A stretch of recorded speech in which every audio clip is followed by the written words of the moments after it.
Hello and welcome to Movie Reviews 101, and today we're going to be talking about Taking the Fall, directed by Josh Marble and starring Turbo Kid's very own Munro Chambers, Katie Gill and Roland Buck III. And this movie follows Tyler Richards, played by Chambers, who has served a 6-year prison sentence, and he gets to have a reunion with his former college friends.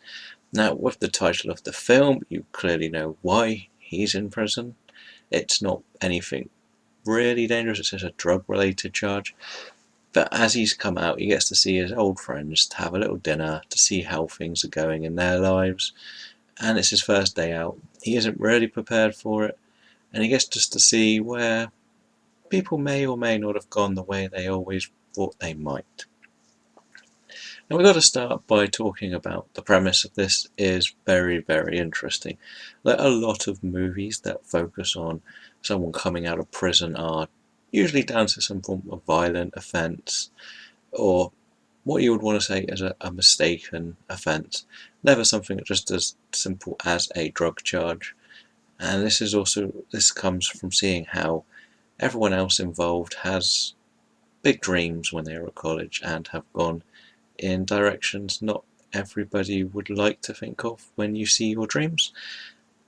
We get to see the distanceness between Tyler and all his friends, including his ex-girlfriend Katie, played by Kate Gill, played by Katie Gill, and his best friend Justin, who is played by Roland Buck III, who is probably the only person that's really stayed connected to him. The other close friend of theirs has gone in a very different direction, and there's also an annoying new boyfriend in Kate's life that nobody really likes.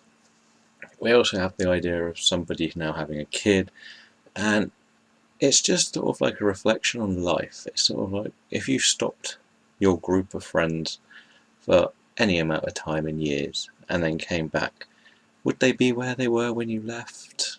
And would they be where they wanted to be when they were your friend without you getting part of their motivation process?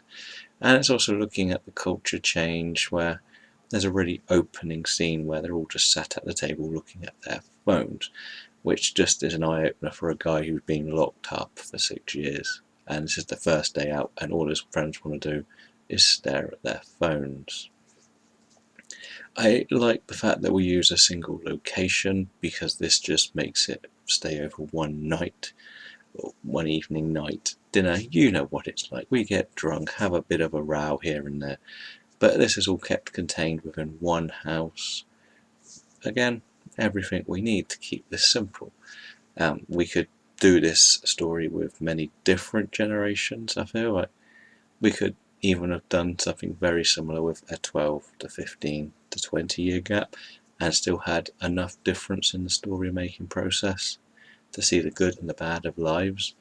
And that isn't saying this version is bad, because this is actually a brilliant, brilliant movie that I really will be recommending to people to see this year. I really didn't find anything bad.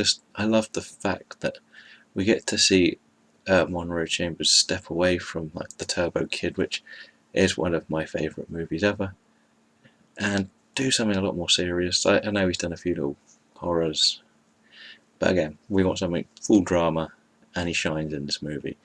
I am going to be giving this movie a 5-star rating, and I want people to go and see this when it is available on iTunes from the 9th of April. There isn't really too much more to say about this other than that it's great, and please go and watch it. If you do watch it, let me know, and we can discuss whether we agree on the theories of this movie. I'm just going to say thank you for watching, and until next time, just keep on watching those movies.